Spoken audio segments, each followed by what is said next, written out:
And there it is. Credits! It's happened. Alright, alright. Chrono Trigger has been conquered.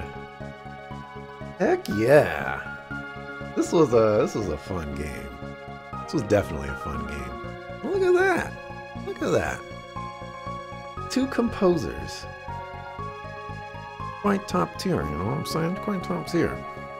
Alright, so overall thoughts. It turns out I remembered 2 things. So I played this game, I think it was in 2008, my receipt said, when I bought it. And I remember 2 things from that playthrough. One, Magus Magus is a party member. I didn't realize you could not get him, but he is a party member. And 2, Lavos was a boss in the game. Everything else I did not remember. So in some respects, I kind of want to call this a blind playthrough because,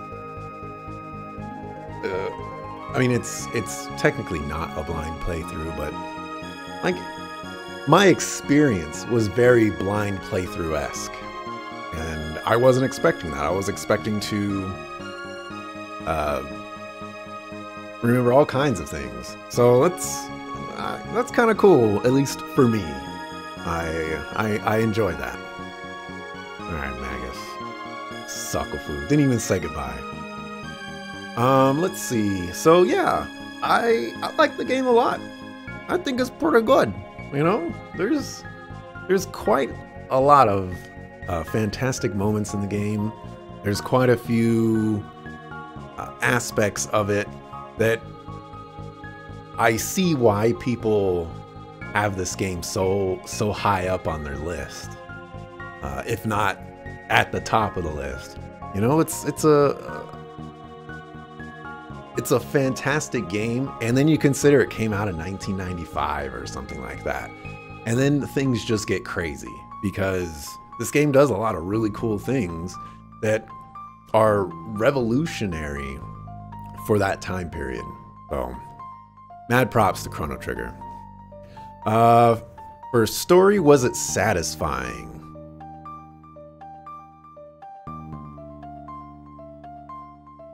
I guess it was. I'm trying to think of like what happens in the story that actually makes things interesting, or what actually happens that's part of like the main quest.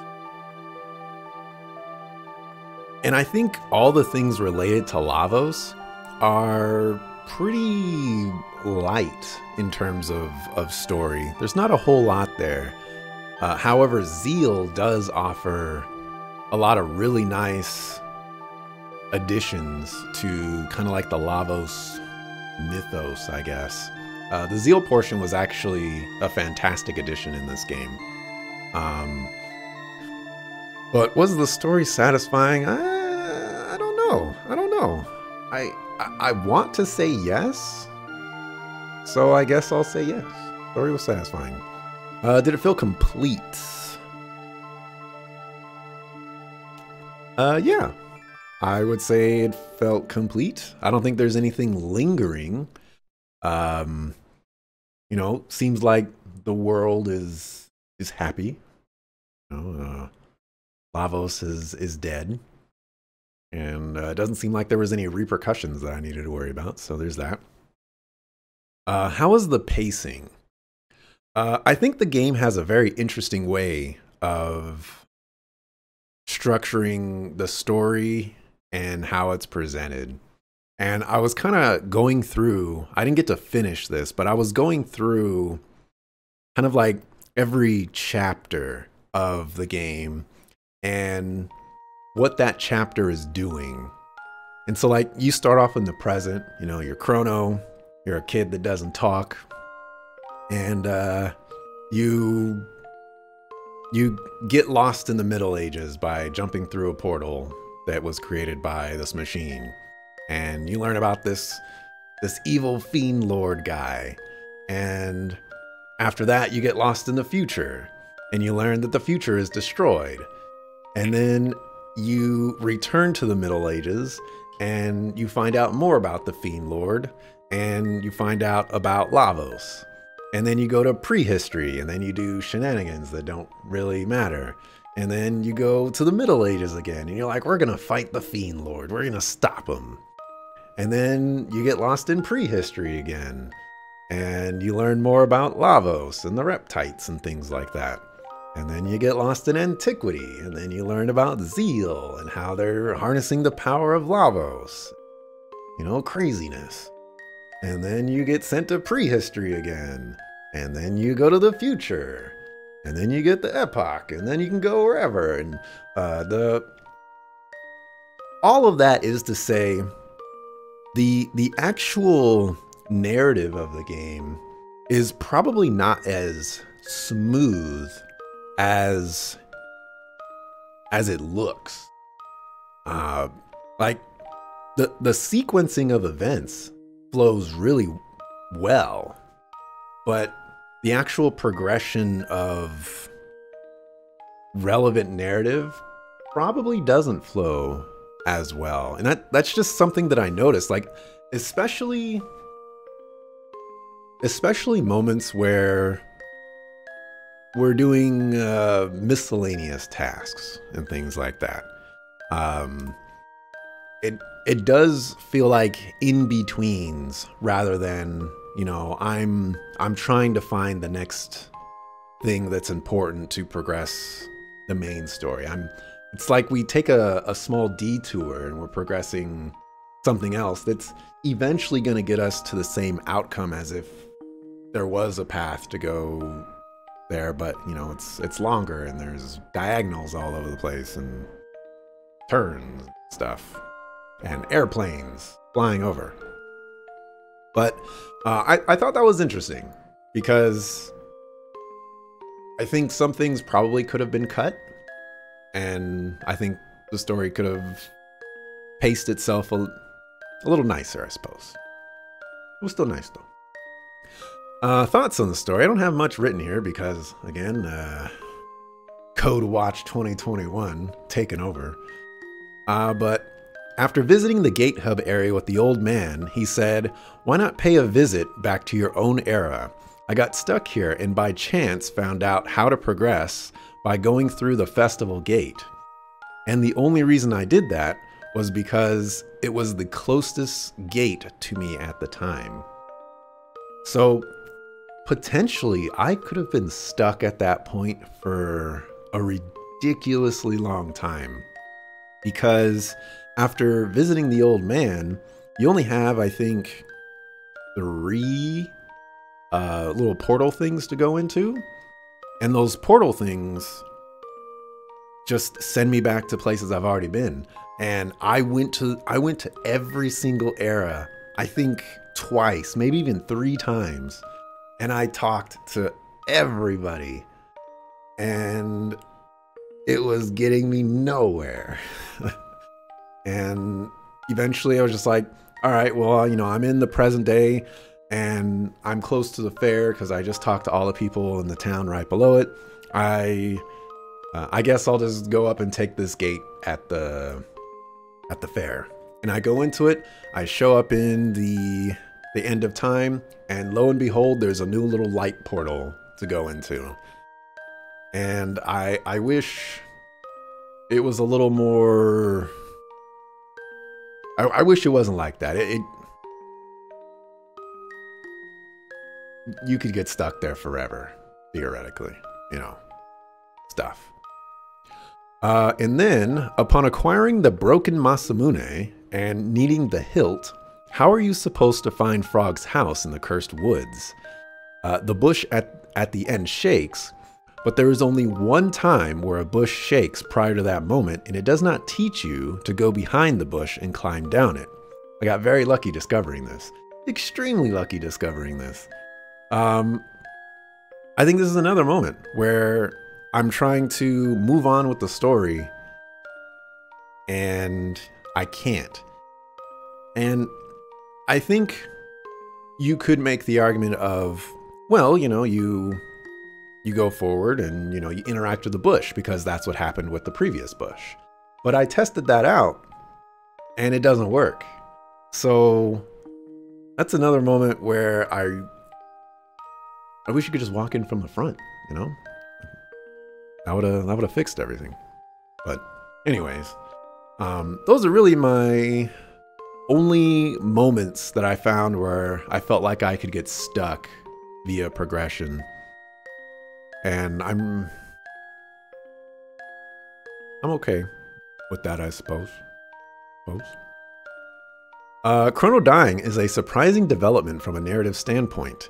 Killing off the player-controlled character, or killing off the player-controlled protagonist isn't very common. Then again, Chrono is a non-existent husk of a character who adds nothing to the story or the game, so nothing lost there. Yeah. I think one of the reasons I didn't want to use Chrono in the final fight is because he wouldn't have offered any dialogue whatsoever, any insight as to what's going on. However, he did a ridiculous amount of damage. So I think in that moment, it was worth it for me to go into the final sequence of the game at my highest level of power rather than trying to squeak out a different way, like trying to get an ending that felt good as far as character interaction goes. And truthfully, Isla probably wouldn't have offered very insightful comments anyways. So, you know, there's that. Fun fact, you don't have to resurrect him at all. Although, of course, it's canon to do it. Really? I didn't know that... Oh, okay. There was a moment right before I went to, like, the Death Mountain where I went to 1999 AD, and it was like, do you want to fight Lavos? And I was like, heck no, do I not want to fight Lavos? So I went away from that. But yeah, I guess you're right on that. You don't have to revive him to end the game. It's interesting. But yeah, I think killing off party members is rare enough as it is. Killing off player-controlled protagonists are even rarer. And to the point that Murray was mentioning, you don't even have to you can bring him back, but you don't technically have to, which is crazy. And on top of that, actually, the very interesting aspect of the end game is you can run around with any party that you want, which is also something that games don't really do. You know, so this game kind of went leaps and bounds for that moment of Chrono dying. Of, okay, now you can use any composition you want, and you can also get your main character back. You know, that's really cool stuff. You can actually beat Lavos at almost any time for different endings. There's an ending where everyone's a reptite. Really? You can still do all the other side content without ever doing Chrono Resurrection part and get everything else the story has to offer. I did basically do that. I think I did all the side content. And after I finished that, then I resurrected Chrono and then beat the game. So that's cool. Well, first of all, how many other endings are there? And did I get the best ending, or did I get the worst ending? Which ending did I get? I specifically went to the Antiquity era because I felt that would be the best era to get the best ending. But let me know. Let me know. Writing, I thought the writing was fine. Nothing to complain about there. For characters, Frog's mini story arc thing with Magus was nice. Finding out who he was, where he came from, and what he came to be. To think I could have named him Glenn. Missed opportunity on that one. I don't know if Glenn would fit, but you know, I wonder if there's like some Easter eggs for naming him Glenn. He gets more attention than I think any other character does. Imagine if Frog was the main character. Could have been that much more enjoyable. Frog, I really do think that Frog got more attention in this game than any other character. And his arc was absolutely the most enjoyable for me. Learning his past and learning what he was dealing with in the present and his kind of quest for revenge, and then a pivotal moment where you can get your revenge or you can let it go.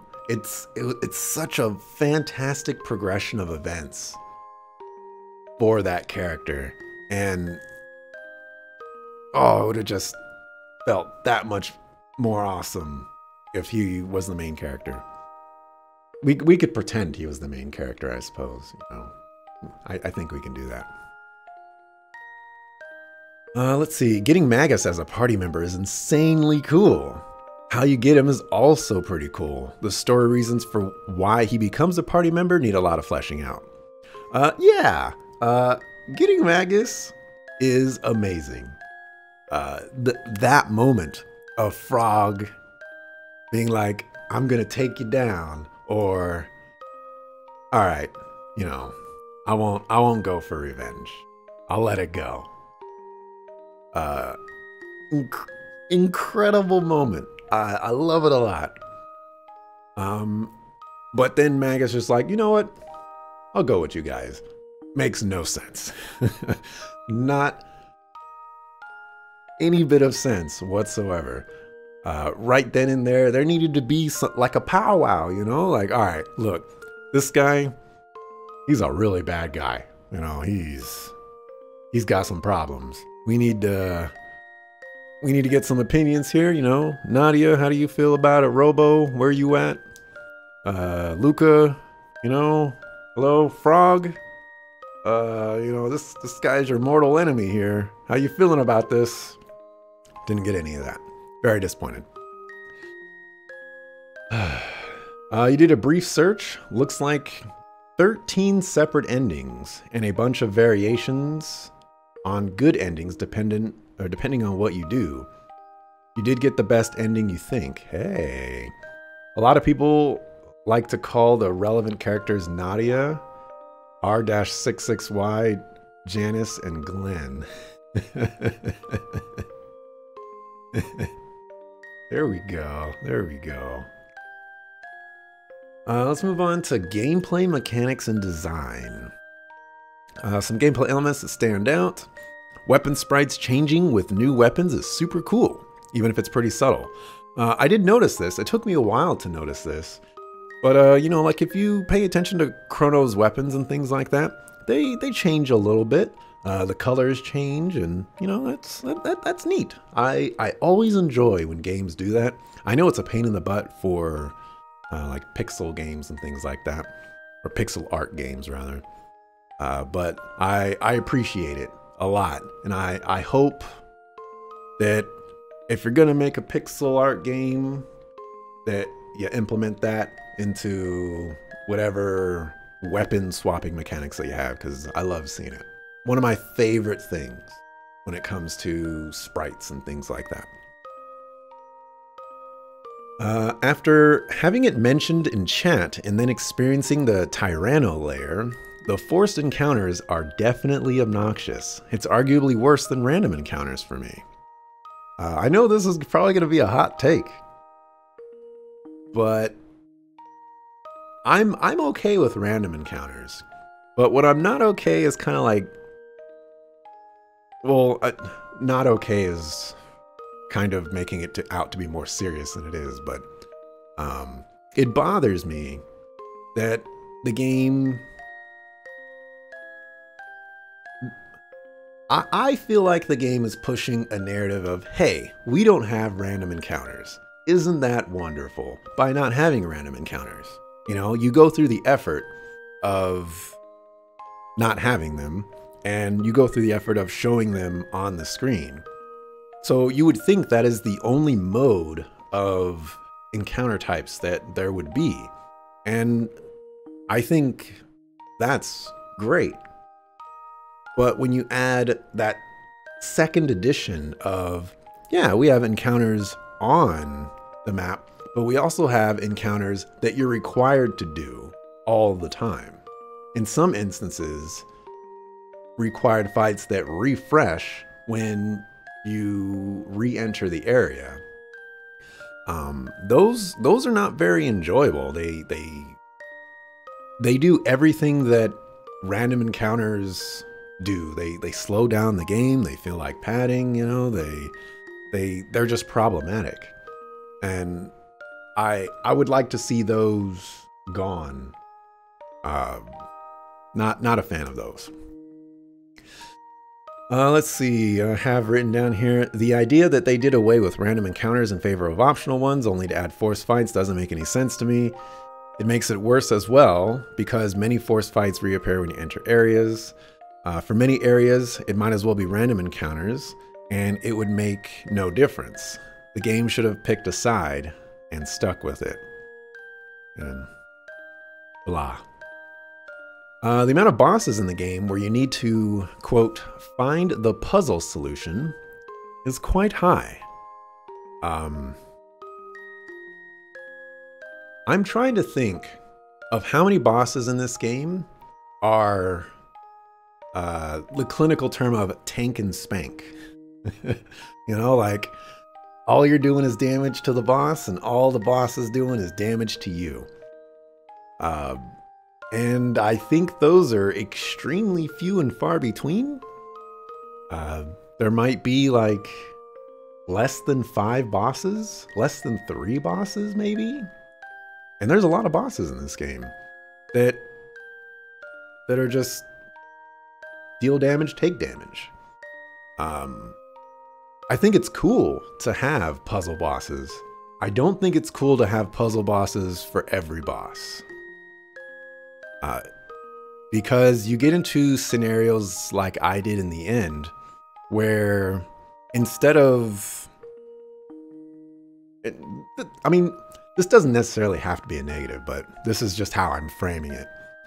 Instead of going into an encounter and kind of implementing the strategy that I've set out to do, I'm instead taking things one step at a time and trying to find out where I'm going to be punished for doing an action.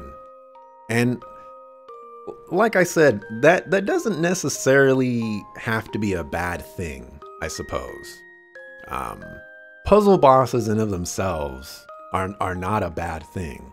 And I think this game does implement their bosses in a fairly interesting way. A lot of the bosses do feel unique. The only problem I ran into is with some of the mechanics in the game. Some of the bosses just do things that aren't fun, like instant kill or take all your party members' HP down to 1. Half your HP, you know? So it's kind of obnoxious to go into, instead of going into every fight and just going all out, you go into a fight and you're like, all right, this is an active time battle system where if I'm not executing my commands right away, I'm effectively getting punished from the encounter. But for these fights, I have to hold 2 members actions until I figure out where I'm going to get punished, and then I can just kind of go all out on the boss or those specific elements of the boss. I guess this is a very long-winded way to say I wish there was more variety in the bosses. I wish there were some tank and spank ones. I wish there were some puzzle bosses, and you know, maybe some bosses that did things that don't fall into those categories. That's all, I guess. Okay, for combat, I have a difficult time knowing who is attacking. It would help that when you are inputting an action, the box outline remains for the entire duration of your character's turn until the action is executed. So this is a very difficult thing to picture right now, I'm sure. But when it's somebody's turn in combat, they get like this white box around their sprite. And, you know, it lets you know, hey, this is this turn, this is who you're gonna select commands for. But once you select your command and you're choosing your target, that box goes away. So you no longer have the information of whose turn it is. And I know that sounds kind of crazy because it's like, hey man, literally 0.5 seconds ago, or less, you knew whose character's turn it was. I'm a forgetful person. It's one of those nice little quality of life changes that I just would have liked to see, I suppose. I don't know. Moving on. There's no way to position characters in combat. Because of this, you are forced to be hit by enemy area of effects without any counterplay. Additionally, some skills you just can't use because no enemies are close to you. I think this was another missed opportunity. I kind of get a little bit of flack, you know, from certain people for Black Sigil. And Black Sigil takes a lot of inspiration from this game. After having beaten Chrono Trigger, a lot of the good and the bad. And one of the things that Black Sigil does is allow you to move around characters in combat to better position them so that you can use attacks that center their radius on you. And that opens up the decision-making process of what abilities you're going to use and how you're going to use them and things like that, and adds a bit more complexity. You can choose to be punished, or you can choose to not be punished in a very binary way, I suppose.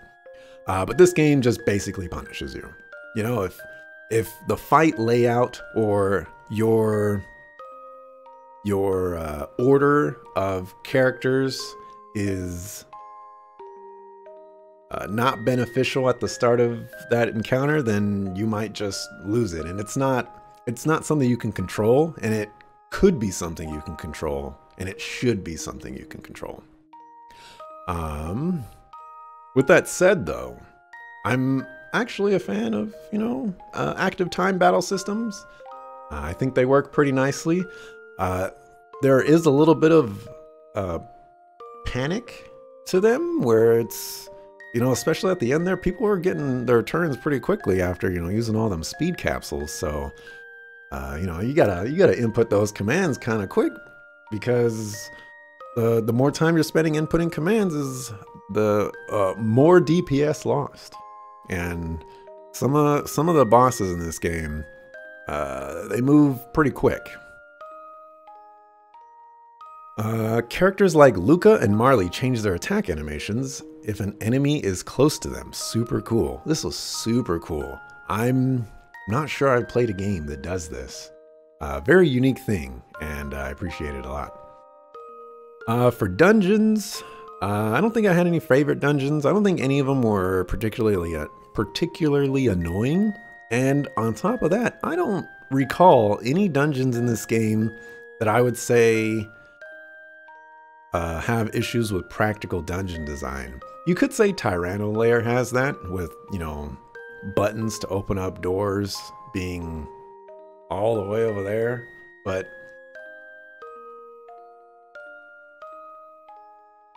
maybe not. I don't know.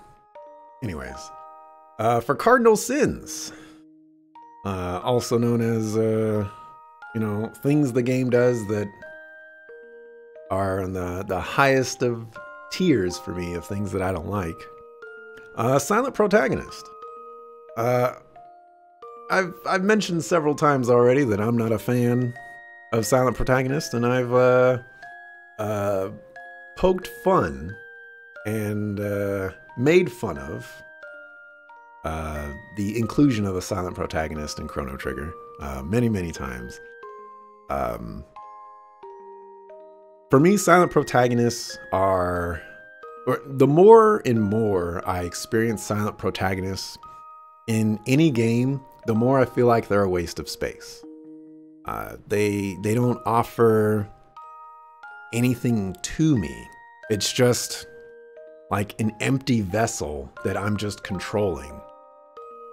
Whereas all these characters around that empty vessel are interesting and doing things that are dynamic and enjoyable, and you know, they're experiencing things while the character I'm controlling is just standing there, you know,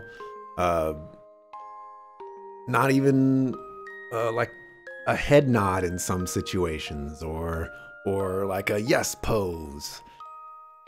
Silent protagonists are probably something that well, they're absolutely something I wish would just go away. But again, this game is in 1995, so, you know, silent protagonists were pretty big back then.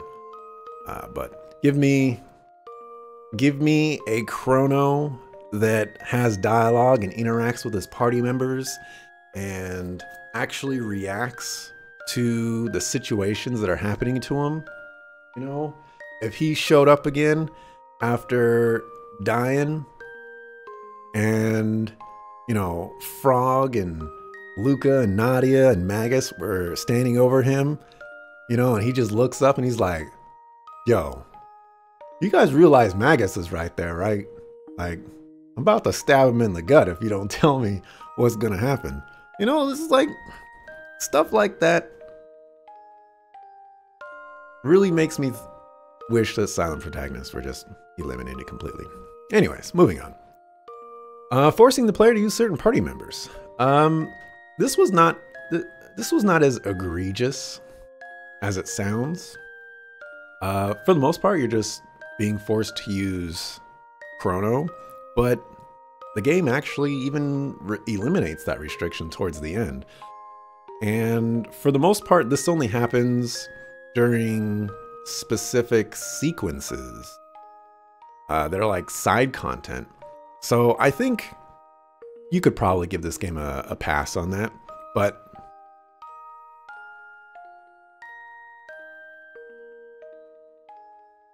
the game still commits it, so whatever. Moving on. Backup party earns less experience. Looks to be approximately 75% or so, if not exactly. Backup party members also get 0 TP. So one of the reasons that I dislike this is because it doesn't allow for experimentation. If I go through 50% of the game with one party, and then I get a party member, like, say, Magus, I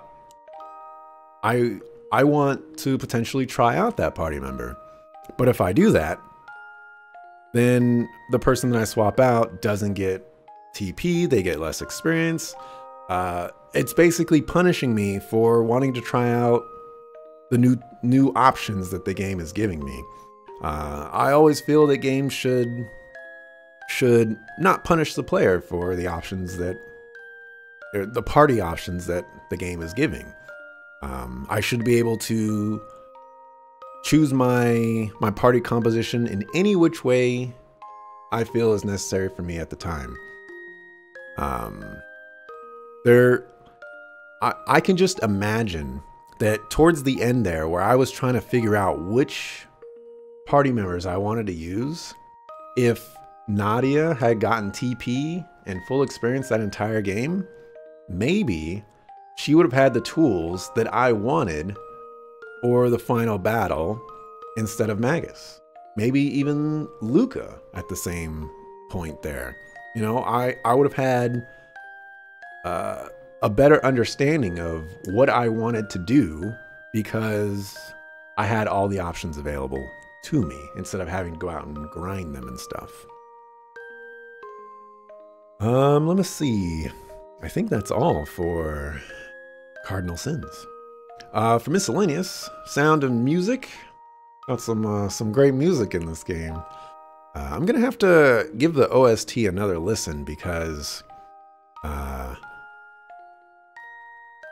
let's just say that I have a couple songs outlined for ones that I want to hear again, but I've heard some other songs in here that are quite nice. And I wonder why I didn't enjoy them on an outside or enjoy them as much on an outside listen, so I'll have to revisit that. Music is great though, absolutely great. Graphics, I'm a big fan of pixel art. I think it's not a, I mean, it's a ubiquitous thing now, but it was a very, very cool looking thing back then in the 1995 era. And I've grown to appreciate pixel art more and more.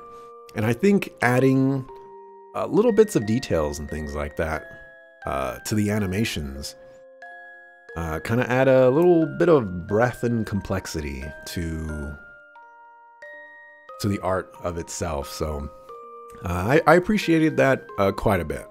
I'm a fan of pixel art. It just inherently looks good most of the time, you know? So I don't want to say it's hard to do bad pixel art, but the pixel art that looks good really, really stands out, I suppose, is maybe what I want to say. We're still dropping frames. 4,006 currently. Replay value. Does the game offer any additional story content in a second playthrough to warrant playing the game again? I'm going to say no on this one. This game is fairly linear with its story, and I don't think playing the game again is going to offer any more insight or a brand new story to experience. So I'm going to say no replay value for that particular definition section. And for the last section, if the developer is watching.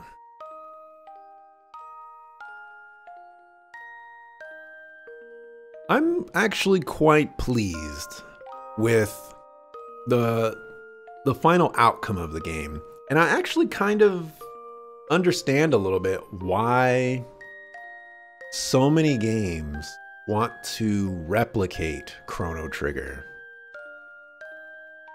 and try to recapture that magic. Because the game does a couple of things that are risky. And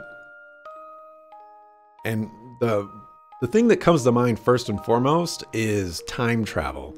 Time travel is not an easy thing to work with. It's complicated. You've got to set up rules and you've got to adhere to those rules at all times. This game, I would say, takes a loose approach on applying the rules of time travel. You know, clearly at the end there, we're sending a person from 6500 BC to an era, a present day era, where there's machines and things like that around, you know, swords and all the other junk. That's a little crazy. There's stuff where we're changing events of the past, and it's not really affecting things on a wider scale. But I would say overall, it has treated the time travel thing quite well. It's offered some very insightful and really cool additions to stuff, like defeating Ozzy, and suddenly Medina Village is this happy place. That stuff is really cool. I think a lot of the character interactions that happen are something that you feel like it could be easily replicated, but the thing about Chrono Trigger is it was a great magical moment in 1995, and replicating that magical moment nowadays doesn't feel as genuine because Chrono Trigger already did it. Chrono Trigger already established the bar, and to meet the bar of Chrono Trigger, you can't just try and copy it, I guess. A lot of the great RPGs that we know and love, how many of them can you say are trying to copy Chrono Trigger? In my specific camp, I would probably say none of them, and I think that speaks for something. So it's quite impressive that we have a unique game of Chrono Trigger, and it also speaks volumes that so many developers out there hold it so highly that they want to kind of bring it back in some respects. So mad props, to the developers of Chrono Trigger. I think you created yourself a fantastical game. Catching up on some of the stuff in the chat. By the way, you think there's a Chrono Cross teaser that's supposed to pop up. You thought you hit the requirements for it, but you're not sure. The manner in which they went out of their way to tie with Chrono Cross is pretty disgusting in your point of view. Nobody wanted Trigger and Cross to be related. It feels needlessly forced. And you say this as someone who does not hate Cross. Oof. You did when you were a kid, but because you wanted more Chrono Trigger. It does seem a bit forced, though. Chrono Cross didn't even try to copy Chrono Trigger. I don't know. Maybe if I pressed a button, I'll get something?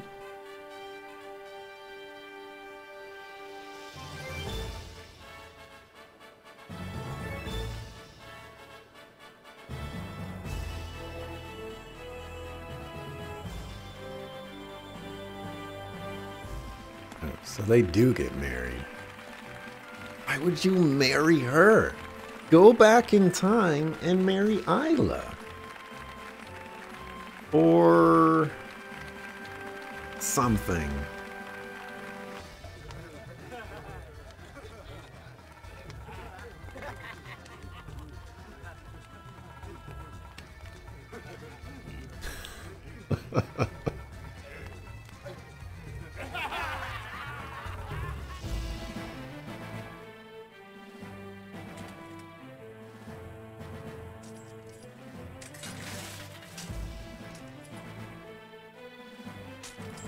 That's Frog. But he's not a frog.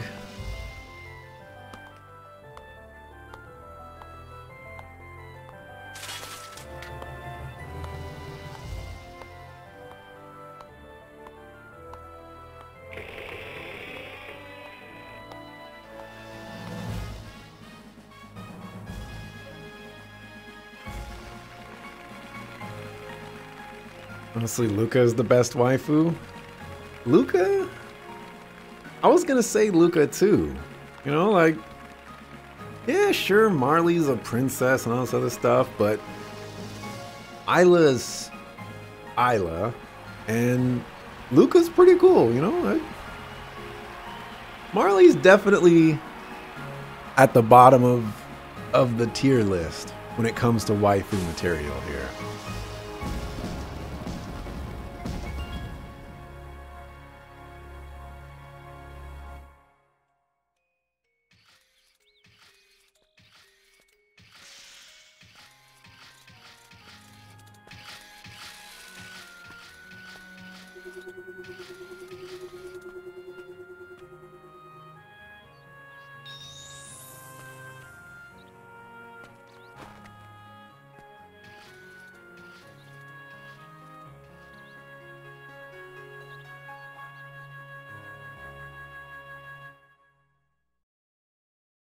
Was that Shala's pendant?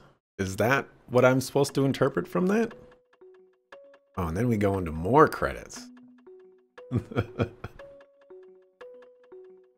Alrighty. Man, like the double credits? Or is it triple credits? Something crazy. Well, I think that's about gonna wrap it up for Chrono Trigger here. Or at least my thoughts on Chrono Trigger. I don't think I'm going to let this play out. The credits again. But yeah, if I decide to end the video here, this is where I'm ending it.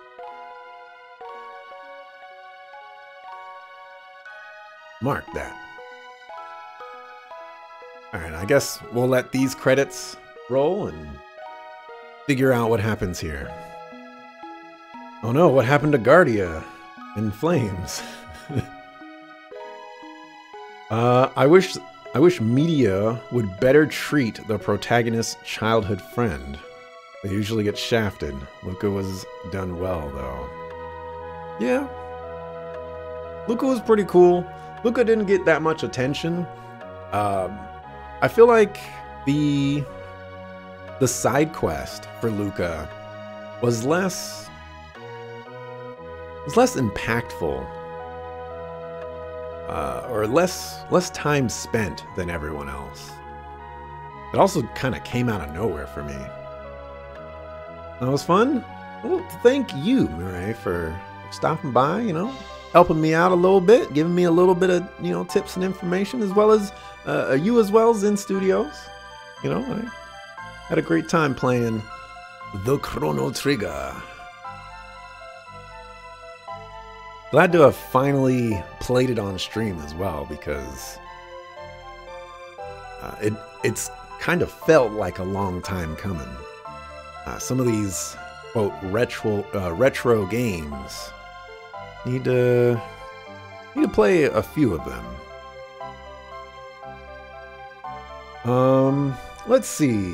Let me open up my Notepad++. Oh, don't want to look at my code stuff. Alright, so if I remove Chrono Trigger from this list. Okay. So let's see. I have 9 games on my list that I want to play.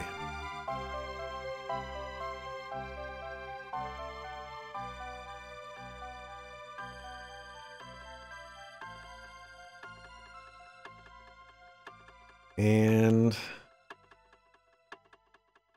yeah, I think the credits are almost potentially done, which means I might be able to end the video here.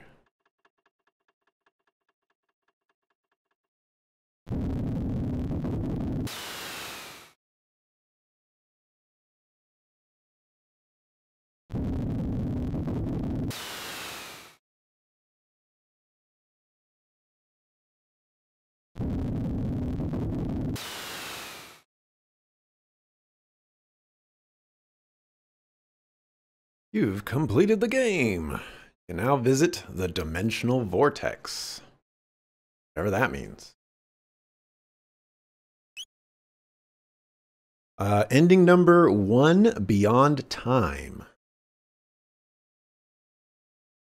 Okay. Oh, my controller turned off. And because it... Okay, there we go. New options added to the extras menu.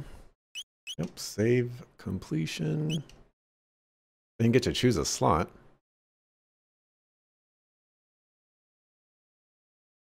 Yes, return to the one of the DS editions. Oh, heard the DS editions aren't Okay, great. Hey, New Game Plus. Okay. What's my playtime?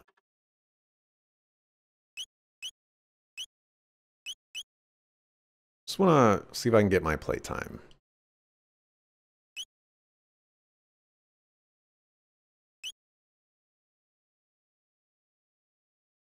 Hopefully this doesn't start it at 0, but... yeah. I'm gonna end the stream here for today. Or... Interesting that in New Game Plus, those portals are still there. But I'll get a look. Well, yeah, I'm gonna end the stream here. Or end the thoughts here. And then I'm gonna get my thing. So, thoughts ended.